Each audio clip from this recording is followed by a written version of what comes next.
ये साप्ताहिक बाइबल का उपदेश Plainfield Christian science church independent से है, जो प्लेनफील्ड, न्यू जर्सी, अमेरिका में है। अधिक जानकारी के लिए कृपया हमारी वेबसाइट पर जाएं www.plainfieldcs.com। आपके अध्ययन के लिए ये पाठ रविवार 28 दिसंबर 2025 के लिए है। विषय क्रिश्चियन साइंस, स्वर्णपथ, व्यवस्था विवरण। तेरा परमेश्वर यहोवा तेरे मध्य से अर्थात तेरे भाइयों में से मेरे समान एक नबी को उत्पन्न करेगा, तू उसी की सुनना। उत्तरदायी अध्ययन यशाया। जो लोग अंधेरे में चल रहे थे उन्होंने बड़ा उजाला देखा, और जो लोग घोर अंधकार से भरे हुए मृत्यु के देश में रहते थे उन पर ज्योति चमकी। क्योंकि हमारे लिए एक बालक उत्पन्न हुआ, हमें एक पुत्र दिया गया है, और प्रभुता उसके कांधे पर होगी। उसकी प्रभुता सर्वदा बढ़ती जाएगी, और उसकी शांति का अंत ना होगा। इसलिए वो उसको दाऊद की गद्दी पर इस समय से लेकर सर्वदा के लिए न्याय धर्म के द्वारा सिथर किए और संभाले रहेगा। सेनाओं के यहोवा की धुन के द्वारा ये हो जाएगा। तब यशी के ठूंठ में से एक डाली फूट निकलेगी, और उसकी जड़ में से एक शाखा निकलकर फलवंत होगी। और यहोवा की आत्मा, बुद्धि और समझ की आत्मा, युक्ति और पराक्रम की आत्मा, और ज्ञान और यहोवा के भय की आत्मा उस पर ठहरेगी। और उसको यहोवा का भय सुगंध सा भाएगा। वो मुंह देखा न्याय ना करेगा, और ना अपने कानों के सुनने के अनुसार निर्णय करेगा, परंतु वो कंगालों का न्याय धाम से और पृथ्वी के नम्र लोगों का निर्णय खराई से करेगा। और वो पृथ्वी को अपने वचन के सौंते से मारेगा, और अपनी फूंक के झोंके से दुष्ट को मिटा डालेगा। उसकी कट्टी का भेंटा धाम, और उसकी कमर का फेंटा सच्चाई होगी। पाठ उपदेश बाइबल में से भजन संहिता। लोग यहोवा की करुणा के कारण और उन आश्चर्य कर्मों के कारण जो वो मनुष्य के लिए करता है उसका धन्यवाद करें। वो अपने वचन के द्वारा उनको ठीक करता है, और जिस घड़े में वो पड़े हैं उससे उनको निकालता है। यूहन्ना। क्योंकि परमेश्वर ने जगत से ऐसा प्रेम रखा कि उसने अपना इकलौता पुत्र दे दिया, ताकि जो कोई उस पर विश्वास रखे वो नाश ना हो, परंतु अनंत जीवन पाए। परमेश्वर ने अपने पुत्र को जगत में इसलिए नहीं भेजा कि जगत पर दंड की आज्ञा दे, परंतु इसलिए कि जगत उसके द्वारा उद्धार पाए। क्योंकि जिसे परमेश्वर ने भेजा है वो परमेश्वर की बातें कहता है, क्योंकि वो आत्मा नाप नाप कर नहीं देता। लूका। उन दिनों में अगस्तुस कैसर की ओर से आज्ञा निकली कि सारे जगत के लोगों के नाम लिखे जाएं, और सब लोग नाम लिखवाने के लिए अपने अपने नगर को गए। सो यूसुफ भी इसलिए कि वो दाऊद के घराने और वंश से था, गलील के नासरत नगर से यहूदिया में दाऊद के नगर बैतलहम को गया कि अपनी मंगेतर मरियम के साथ जो गर्भवती थी नाम लिखवाए। उनके वहां रहते हुए उसके जनने के दिन पूरे हुए, और वो अपना पहलौठा पुत्र जनी, और उसे कपड़े में लपेट कर चरनी में रखा, क्योंकि उनके लिए सराय में जगह ना थी। और उस देश में कितने डरिये थे जो रात को मैदान में रहकर अपने झुंड का पहरा देते थे। और प्रभु का एक दूत उनके पास आ खड़ा हुआ, और प्रभु का तेज उनके चारों ओर चमका, और वो बहुत डर गए। तब स्वर्गदूत ने उनसे कहा, मत डरो, क्योंकि देखो मैं तुम्हें बड़े आनंद का सुसमाचार सुनाता हूँ, जो सब लोगों के लिए होगा, कि आज दाऊद के नगर में तुम्हारे लिए एक उद्धारकर्ता जन्मा है, और यही मसीह प्रभु है। और इसका तुम्हारे लिए ये निशान है कि तुम एक बालक को कपड़े में लिपटा हुआ और चरनी में पड़ा हुआ पाओगे। तब यकायक उस स्वर्गदूत के साथ स्वर्गदूतों का एक दल परमेश्वर की स्तुति करता हुआ और ये कहता दिखाई दिया कि आकाश में परमेश्वर की महिमा, और पृथ्वी पर उन मनुष्यों में जिनसे वो प्रसन्न है शांति हो। और बालक बढ़ता और बलवंत होता और बुद्धि से परिपूर्ण होता गया, और परमेश्वर का अनुग्रह उस पर था। यूहन्ना। परंतु यीशु जैतून के पहाड़ पर गया और भोर को फिर मंदिर में आया, और सब लोग उसके पास आए, और वो बैठकर उन्हें उपदेश देने लगा। तब यीशु ने फिर लोगों से कहा, जगत की ज्योति मैं हूं। जो मेरे पीछे हो लेगा वो अंधकार में ना चलेगा, परंतु जीवन की ज्योति पाएगा। फरीसियों ने उससे कहा, तू अपनी गवाही आप देता है, तेरी गवाही ठीक नहीं। यीशु ने उनको उत्तर दिया कि यदि मैं अपनी गवाही आप देता हूं तो भी मेरी गवाही ठीक है, क्योंकि मैं जानता हूं कि मैं कहां से आया हूं और कहां को जाता हूं।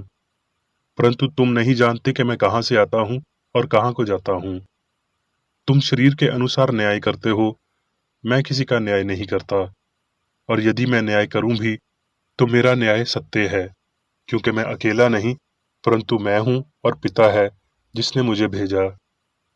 तब यीशु ने कहा कि जब तुम मनुष्य के पुत्र को ऊंचे पर चढ़ाओगे तो जानोगे कि मैं वही हूं, और अपने आप से कुछ नहीं करता, परंतु जैसे पिता ने मुझे सिखाया वैसे ही ये बातें कहता हूं। तब यीशु ने उन यहूदियों से जिन्होंने उसकी प्रतीति की थी कहा, यदि तुम मेरे वचन में बने रहोगे तो सचमुच मेरे चेले ठहरोगे, और सत्य को जानोगे, और सत्य तुम्हें स्वतंत्र करेगा। मत्ती। और जब वो कुफरनहूम में आया तो एक सूबेदार ने उसके पास आकर उससे विनती की और कहा, हे प्रभु, मेरा सेवक घर में झोले का मारा बहुत दुखी पड़ा है। उसने उससे कहा, मैं आकर उसे ठीक करूंगा। सूबेदार ने उसे उत्तर दिया कि हे प्रभु, मैं इस युगे नहीं कि तू मेरी छत के तले आए, पर केवल मुख से कह दे तो मेरा सेवक ठीक हो जाएगा। और यीशु ने सूबेदार से कहा, जा, जैसा तेरा विश्वास है तेरे लिए वैसा ही हो। और उसका सेवक उसी घड़ी ठीक हो गया। यूहन्ना। यीशु ने उससे कहा, यदि तुम मुझसे प्रेम रखते हो तो मेरी आज्ञाओं को मानोगे, और मैं पिता से विनती करूंगा, और वो तुम्हें एक और सहायक देगा कि वो सर्वदा तुम्हारे साथ रहे, अर्थात सत्य का आत्मा, जिसे संसार ग्रहण नहीं कर सकता, क्योंकि वो ना उसे देखता है और ना उसे जानता है। तुम उसे जानते हो, क्योंकि वो तुम्हारे साथ रहता है और वो तुम में होगा। यूहन्ना। परंतु जब वो सहायक आएगा जिसे मैं तुम्हारे पास पिता की ओर से भेजूंगा, अर्थात सत्य का आत्मा जो पिता की ओर से निकलता है, तो वो मेरी गवाही देगा। यूहन्ना। परंतु जब वो अर्थात सत्य का आत्मा आएगा तो तुम्हें सब सत्य का मार्ग बताएगा। इफसियों। हमारे पिता परमेश्वर और प्रभु यीशु मसीह की ओर से तुम्हें अनुग्रह और शांति मिलती रहे, और उसी में तुम पर भी, जब तुमने सत्य का वचन सुना जो तुम्हारे उद्धार का सुसमाचार है, और जिस पर तुमने विश्वास किया, प्रतिज्ञा की हुई पवित्र आत्मा की छाप लगी। अब मैं मेरी बेकर एडी द्वारा क्रिश्चियन साइंस की किताब विज्ञान और स्वास्थ्य शास्त्रों की कुंजी के साथ के साहस संबंधी अंश पढ़ूंगा। विज्ञान और स्वास्थ्य। जब एक नया आध्यात्मिक विचार धरती पर पैदा होता है तो यशायाह की भविष्यवाणी का पवित्र शास्त्र कषय रूप से पूरा होता है, क्योंकि हमारे लिए एक बालक उत्पन्न हुआ और उसका नाम अद्भुत होगा।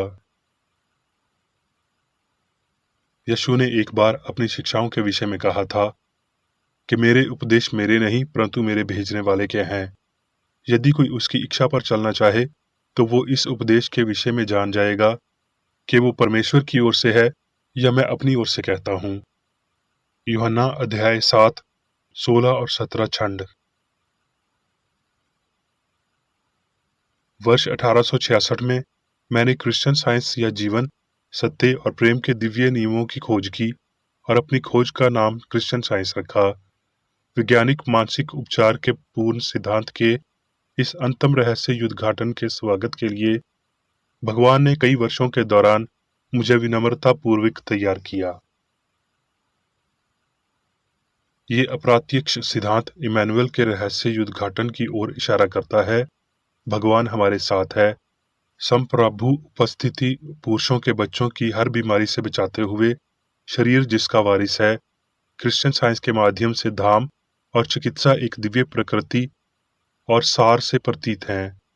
ये ताज़ा विश्वास और समझ के लिए दिया जाता है और विचार भगवान के साथ खुद को बुद्धिमानी से परिचित करते हैं। अपनी खोज के 3 साल बाद मैंने माइंड हीलिंग की इस समस्या का समाधान खोजा। शास्त्रों की खोज की ओर थोड़ा और पढ़ा, समाज से अलग रहा और एक सकारात्मक नियम की खोज के लिए समय और ऊर्जा समर्पित की। ये खोज मधुर, शांत और आशा से भरी हुई थी, स्वार्थपूर्ण या निराशाजनक नहीं थी। मैं जानता था कि सभी सामंजस्य पूर्ण मन के कार्य का सिद्धांत ईश्वर है और ये कि पवित्र उत्थान विश्वास द्वारा आदम मसीही उपचार में उत्पन्न हुए थे। लेकिन मुझे इस उपचार का पता होना चाहिए और मैं दिव्य रहस्य उद्घाटन, कारण और प्रदर्शन के माध्यम से पूर्ण निष्कर्ष के लिए अपना रास्ता जीता। समझ में सत्य का रहस्य उद्घाटन मेरे पास धीरे धीरे और स्पष्ट रूप से दिव्य शक्ति के माध्यम से आया। वैज्ञानिक खुलासे की इन बातों को मानते हुए बाइबल ही मेरी अकेली पाठ्य पुस्तक थी। धर्म ग्रंथों पर रोशनी डाली गई, तर्क और खुलासे में तालमेल बिठाया गया और इसके बाद क्रिश्चियन साइंस की सच्चाई सामने आई।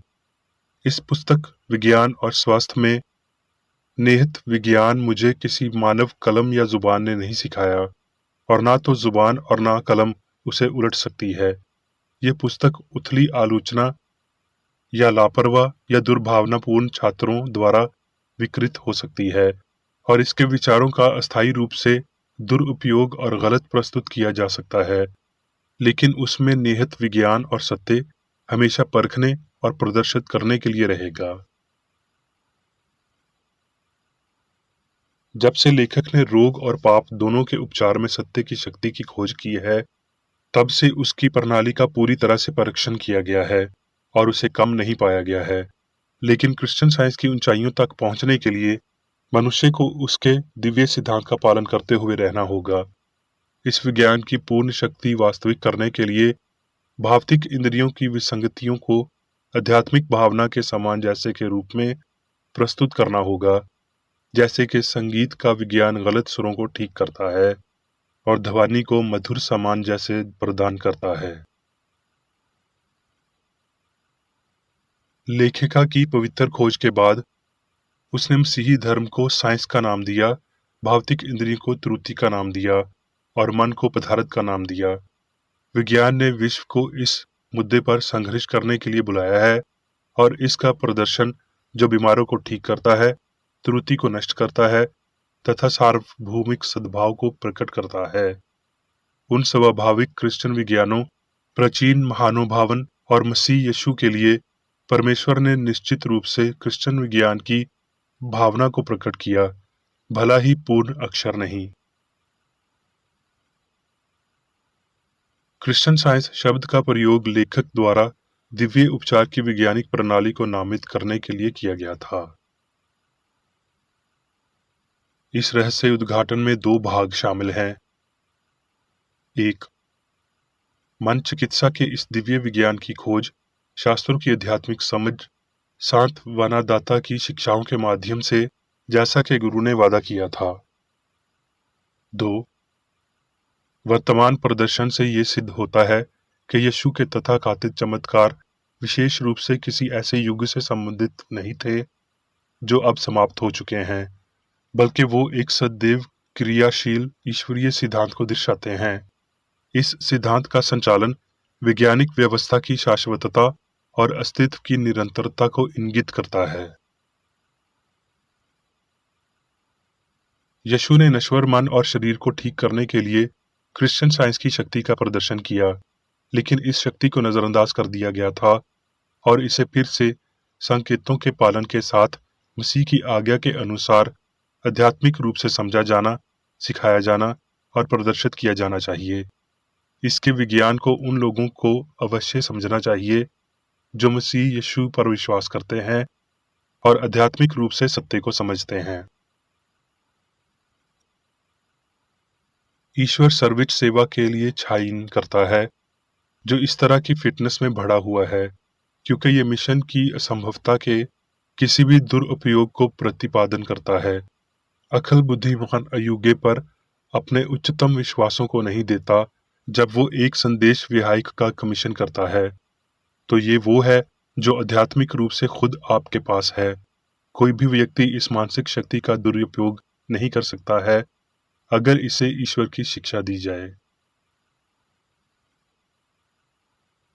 जो कोई भी क्रिश्चियन साइंस में रास्ता खोलता है वो एक यात्री और अजनबी है जो आने वाली पीढ़ियों के लिए रास्ता बनाता है। मेरी थकी हुई आशा उस सुखद दिन को महसूस करने की कोशिश करती है जब मनुष्य मसीह के विज्ञान को पहचान लेगा और अपने पड़ोसी को अपने जैसा प्रेम करेगा। जब वो ईश्वर की सर्वशक्तिमानिता और उस परमात्मा की उपचार शक्ति का एहसास करेगा जो उसने किया है और मानव जाति के लिए कर रहा है। वादे पूरे होंगे। दिव्य चिकित्सा के प्रकट होने का समय हर समय है, और जो कोई भी दिव्य विज्ञान की वेदी पर अपने संसारिक स्तर को रखता है वो अब मसीह के प्याला को पीता है और वो मसीही उपचार की भावना और शक्ति से संपन्न है। संत यूहन्ना के शब्दों में, वो तुम्हें एक और सहायक देगा कि वो सर्वदा तुम्हारे साथ रहे। इस सहायक को मैं क्रिश्चियन साइंस समझता हूँ। अब मैं मेरी बेकर एडी द्वारा चर्च मैनुअल में दिए गए 3 दैनिक कर्तव्यों को पढ़ूंगा। दैनिक प्रार्थना। प्रत्येक दिन प्रार्थना करने के लिए इस चर्च के प्रत्येक सदस्य का कर्तव्य होगा, तुम्हारा राज्य आए, ईश्वरी सत्य, जीवन और प्रेम के शासन को मुझ में स्थापित कर और मुझ पर शासन कर, और तेरा वचन सभी मनुष्यों के स्नेह को समृद्ध कर सकता है और उन पर शासन कर। आदेशों और कर्तव्यों के लिए एक नियम। ना तो दुश्मनी और ना व्यक्तिगत लगाव मदर चर्च के सदस्यों के आदेशों और कर्तव्यों पर लागू करना चाहिए। विज्ञान में दिव्य प्रेम ही मनुष्य को नियंत्रित करता है और एक क्रिश्चियन विज्ञानी प्यार की मीठी सुविधाओं को दर्शाता है। प्यार में डांटने पर, सच्चा भाईचारा, परोपकार और क्षमा में। इस चर्च के सदस्यों को प्रतिदिन ध्यान रखना चाहिए और सभी बुराई दूर करने, भविष्यवाणी, न्याय करने, निंदा करने, परामर्श देने, प्रभावित करने या गलत तरीके से प्रभावित होने से बचने के लिए प्रार्थना करनी चाहिए।